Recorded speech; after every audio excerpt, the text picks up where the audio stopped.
हाय आई, gas कर मी कुठे आहे? अगं एअरपोर्ट वर आहेस ना तू घरी? अगं तुझ्या हातचं गोड खायचं मन करतंय, बनव ना काहीतरी. मी पोहोचतोय हा लवकर. Love you, bye. आता गोड काय करू? राईट, त्याच्या आवडीची पुरणपोळी. अरे बापरे, पण आता पुरणपोळी कशी करणार? ऑनलाईन ऑर्डर करते. पण मग टेस्टचं काय? आता सगळं करायला वेळही नाहीये. चिंता करू नका, आपल्या घरी येणाऱ्या आपल्या खास आवडत्या व्यक्तीचं तोंड गोड करण्यासाठी पुरणपोळीसारखा पारंपरिक पदार्थ झालाच पाहिजे. मीही तोच करणार आहे, पण तोही मॉडर्न पद्धतीने. कुकनूक फ्रोझन पुरणामुळे मी बनवू शकले ताज्या मस्त चवदार पुरणपोळ्या, आणि तेही फक्त 10 मिनिटात.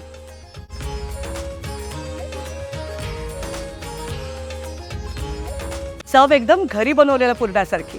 कुकनूक फ्रोझन पुरण, पदार्थाची पारंपरिकता आणि पद्धतीची आधुनिकता.